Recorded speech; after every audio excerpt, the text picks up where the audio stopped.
મોરબીમાં થોડા દિવસે ચાલુ સ્ટ્રીટ લાઇટો બંધ કરાવવા અંગે રજૂઆત. મોરબી શહેરમાં સ્ટ્રીટ લાઇટોના બિલ કોણ ભરશે? મોરબી શહેરમાં મોટાભાગના વિસ્તારમાં સ્ટ્રીટ લાઇટો ચાલુ હોય, આ બિલ કોણ ભરશે? મોરબીના લાખો લોકોના ટેક્સના પૈસાથી કે પછી ચીફ ઓફિસરના પગારમાંથી? જુઓ વિડીયો આશાપુરા ન્યૂઝના માધ્યમથી. Story report by Himanshu Solanki, Morbi.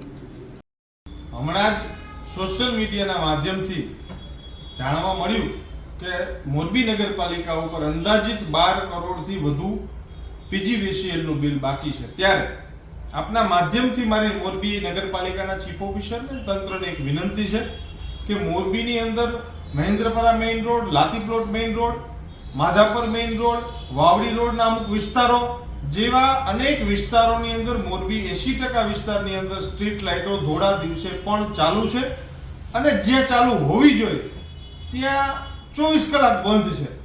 આ દર્શાવે છે કે મોરબી નગરપાલિકાનું તંત્ર ક્યાંક ને ક્યાંક પ્રાથમિક પાયાની સુવિધાઓ આપવામાં નિષ્ફળ નીવડ્યું હોય. ત્યારે એક વિપક્ષના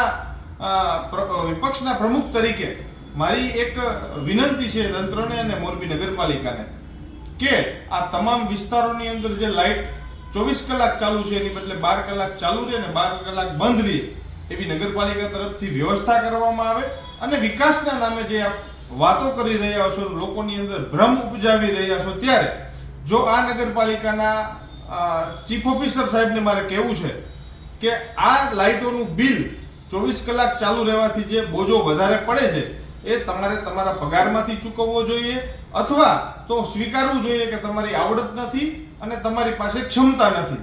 કારણ કે મોરબીના લોકો કરોડો રૂપિયાનો ટેક્સ પોતાની પ્રાથમિક સુવિધાઓ મેળવવા માટે ભરતા હોય, ત્યારે એ ટેક્સના પૈસાનો દુરુપયોગ કેટલા અંશે વ્યાજબી એ મોરબીના વિપક્ષના પ્રમુખ તરીકે, કોંગ્રેસના પ્રમુખ તરીકે મારો પ્રશ્ન છે કે મોરબીના લોકોના ટેક્સના પૈસાનો સદુપયોગ થવો જોઈએ અને આ લાઇટોની તાત્કાલિકના ધોરણે 24 કલાકમાંથી 12 કલાક બંધ રહે અને 12 કલાક ચાલુ રહે એવી વ્યવસ્થા કરવામાં આવી જોઈએ. નહીં તો પછી મોરબી ચીફ ઓફિસરે આ લાઇટોનું બિલ પોતે ભરવું જોઈએ. જય હિન્દ, વંદે માતરમ, ભારત માતા કી જય. માં motor driving, safe and sure driving.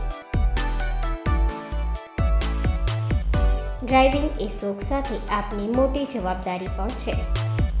અમારા ઇન્સ્ટ્રક્ટર દ્વારા સચોટ અને સરળ માર્ગદર્શન. આપની રોજની તાલીમની માહિતી મેળવીને શું અધુરાશ છે એના ઉપર પૂરું ફોકસ કરાય છે.